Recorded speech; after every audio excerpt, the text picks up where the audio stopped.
तो मुझे लगता है कि अभी त्रिकोणीय इस बार चुनाव होने वाला। जयराम महतो के पार्टी भी आ रही है तो वो भी कुछ ना कुछ वोट लाएंगे ही, उनके लोग भी कुछ मतलब जयराम महतो कितना देखिए, लोकसभा का कुछ अलग माहौल था उस टाइम, लग रहा था कि सब कुछ होगा, लेकिन लोकसभा के बाद कार्यकर्ताओं में बहुत सारा अब वो माहौल नहीं रहा, क्योंकि हम लोग देखे हैं लोकसभा चुनाव।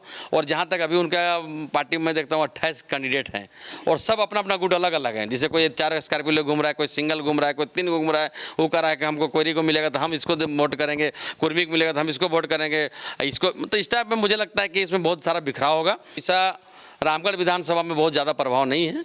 लोकसभा में तो इतना वोट लाकर चौंका दिया, आपके विधानसभा से भी 55,000 के करीब वोट लाया है। ठीक है, तो आपने सुना रामगढ़ विधानसभा के पूर्व विधायक, कांग्रेस नेत्री और रामगढ़ विधानसभा से इंडिया गठबंधन की संभावित प्रत्याशी, क्योंकि टॉप लिस्टिंग में इन्हीं के नाम की चर्चा चल रही है, इन्हीं के नाम की चर्चा चल रही है, जिनका आज स्वागत समारोह, स्वागत अभिनंदन किया गया। जगह जगह पर उनके स्वागत किए जा रहे हैं, पटाखे तक फोड़े जा रहे हैं। और यहाँ के कार्यक्रम को भी आप वीडियो में देखेंगे तो उन्होंने बहुत सारी बातों को साझा किया और उन्होंने अपने आने वाले चुनाव में, मतलब कि इस बार के चुनाव में 50,000 के रिकॉर्ड मत से मतलब जीत हासिल करने की बात की। यहां पर बहुत सारे उनके समर्थक लोग मौजूद हैं, उनके पतिदेव मौजूद हैं। पहले ही इन्होंने पत्नी पति के लिए आगे झुक जाती है, कहती है कि पति परमेश्वर के सिवा कुछ नहीं चाहिए, लेकिन इन्होंने अपनी पत्नी के लिए कह दिया कि मुझे कोई गद्दी, कोई सिंहासन नहीं चाहिए, सिर्फ मुझे पत्नी चाहिए और पत्नी की जो सीट है वो उनके हाथों में देना। यही है ना। आज का कार्यक्रम कैसा रहा और कैसे तैयारी कर रहे हैं कि कैसे उनको सीट दिला देंगे इस बार?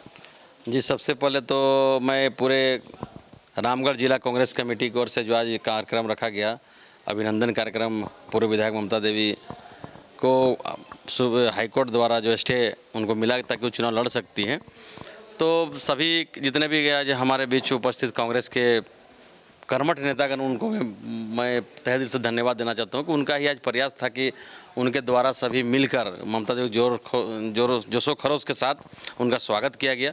और पूरे लोग का एक उत्साह था कि शायद ममता देवी अगर होती तो हम लोग और अच्छा होता। और सही मायने में देखिए, मुझे लगता है कि जनता का प्यार है। और देखिए, जिस दिन आचार संहिता लगा 3:30 बजे और उनका 11 बजे उनको स्टे लग गया उसी दिन, तो एक हम लोग इस समझते हैं कि ये शुभ समाचार है हम लोगों के लिए। और ऊपर वाला से हम यही विनती करते हैं कि रामगढ़ की जनता का जो बेहतर हो वो ममता देवी करे, और उनके लिए यह मुझे लगता है कि अब हम लोग जिस तरह से जनता के लिए सोचते हैं, कहीं ना कहीं उसका फल मिलेगा। और जहाँ तक रहा टिकट का भी, चुनाव का, आपने कहा कि चुनाव, तो मुझे लगता है कि चुनाव में बहुत सारे प्रत्याशी हैं, लेकिन ममता देवी उसमें से भारी है, क्योंकि पूर्व विधायक रह चुकी है, चुनाव हारी नहीं है। और जिस तरह से चुनावी जो माहौल अब आया, हमारे टोटल कार्यकर्ताओं में एक रुझान है। पहले भी उन लोगों का कहना था कि ममता देवी होती तो कुछ और बात था, मेरे ऊपर भी उन लोगों का कहना था कि अगर मैडम का होता तो कुछ और बात था, लेकिन अब भी चुनाव मैदान में ये कहीं कोई दिक्कत। लेकिन अब लगता है कि मेरे से ज़्यादा उत्साहित कहीं ना कहीं कांग्रेस कार्यकर्ता से लेकर उनके समर्थक ममता देवी को देखकर उत्साहित हैं। और मुझे लगता है कि जीव जान इस बार उन्होंने लगाएंगे, जिस तरह से 2019 में अपने दम पर, कार्यकर्ताओं का अपने दम पर जिस तरह से उन्होंने ममता देवी को जीत दिलाई थी, कांग्रेस पार्टी को जीत दिलाई थी, इस बार भी होगा। आपने 30 कहा था कि 30 से ज़्यादा लाएंगे, उन्होंने 50 कह दिया कि 50 से भी ज़्यादा लाएंगे। आपने कहा था कि आपसे ज़्यादा योग्य है, मतलब इसी का रिजल्ट है क्या वो? जी, सही कहा। देखिए, उनको लग रहा है कि इस बार हम लोग अच्छी बहुमत से, देखिए मैं अभी तो यही कहना चाहता हूँ कि जनता का जो अदालत है उसमें तो हम लोग को जाना है।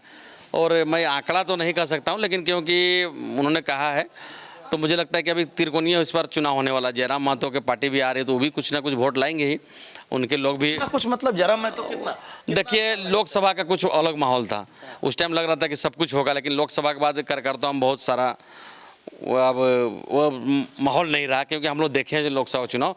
और जहाँ तक अभी उनका पार्टी में देखता हूँ 28 कैंडिडेट हैं और सब अपना अपना गुट अलग अलग हैं। जैसे कोई 4 स्कॉर्पियो ले घूम रहा है, कोई सिंगल घूम रहा है, कोई 3 घूम रहा है। वो कह रहा है कि हमको कोयरी को मिलेगा तो हम इसको वोट करेंगे, कुर्मी को मिलेगा तो हम इसको वोट करेंगे, इसको। तो इस टाइप में मुझे लगता है कि इसमें बहुत सारा बिखराव होगा।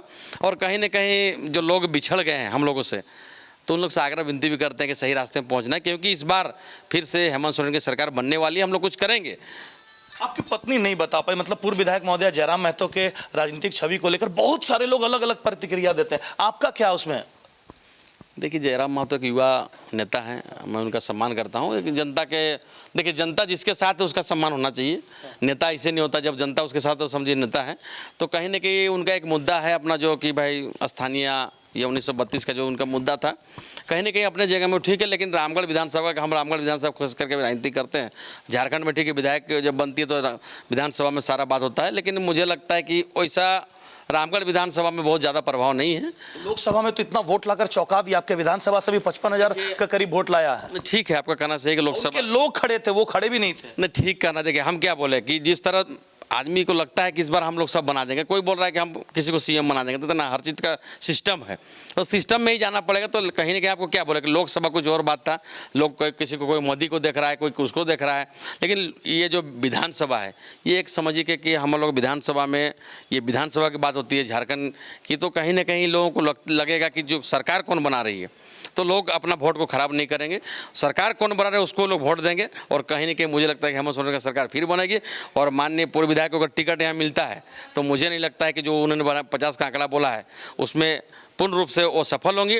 और जहाँ तक रहा काम की बात, मैं कुछ बोलना भी चाहता हूँ कि हम लोग निरंतर जनता का काम करते हैं। विश्वास कीजिए, परसों जिस दिन आचार संहिता लगा उस दिन भी 12 चेक हम स्वास्थ्य विभाग से, मुख्यमंत्री से लाए हैं, गरीब परिवार के लिए 50,000 1 लाख का चेक, वो अभी रखा हुआ है क्योंकि आचार संहिता लग गया। अब उनको ड्राफ्ट दिया हुआ है, तो उनको हम देखें तो कहीं ना कहीं रोज़ आंगनबाड़ी सेविका, जल सहिया, तो पशुपालन विभाग के सभी लोग पूर्व विधायक ममता के पास जाते थे कि हम लोग मुख्यमंत्री से मिला के हम लोग काम करवा दिया, और हम लोग करवाते भी थे। तो कहीं ना कहीं उसी का फल है कि आज आपने देखा उस दिन जो होमगार्ड के इतने जो नौजवान थे, उन लोगों को विश्वास है हमारे ऊपर। विधायक भी तो है, हम तो विधायक के पास वो लोग नहीं गया, वो लोग लगा कि नहीं ममता देवी हम लोग के लिए कुछ करेगी, तो वो नहीं आए तो हम आए। तो कहीं ना कहीं मुझे जितना लोग को हम लोग काम किए हैं उनका मन इस बार भटकेगा नहीं। और मुझे लगता है कि इस बार अगर हम 5 साल अगर हम लोग अपना कार्यकाल रहेगा, अगर हम लोग जीतते हैं, पूर्व विधायक ममता देवी को टिकट मिलता है, जीतते हैं, तो कुछ दिखाएंगे कि हम लोग क्या कर सकते हैं, जनता के लिए क्या विधायक का काम है। मतलब कोई नहीं चलने वाला इस बार, सिर्फ आप? कोई, देखिए, हम नहीं, कांग्रेस पार्टी इस बार सिर्फ यहाँ कांग्रेस पार्टी। और खास करके मैं तो कहीं पहले कह चुका, अगर ऊपर अधिकारी का अगर हम लोग आला कमान का आदेश हुआ कि ममता देवी टिकट मिला तो उसी दिन मुझे लगता है कि आधा हम लोग चुनाव जीत जाएंगे। पूरे कार्यकर्ताओं का यही कहना है। मनाएं अपने त्योहार को स्टाइल के साथ, वह भी 30% तक के आकर्षक छूट के साथ। इतना ही नहीं, हमारे एकेडमिक कोर्स पर भी आपको 50% तक की भारी छूट दी जा रही है, जिसमें हम आपको बेसिक से लेकर एडवांस तक सब कुछ सिखाएंगे।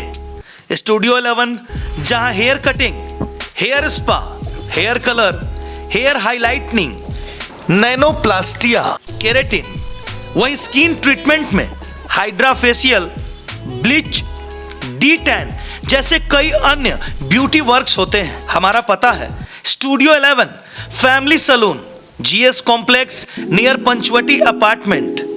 अधिक जानकारी के लिए संपर्क करें।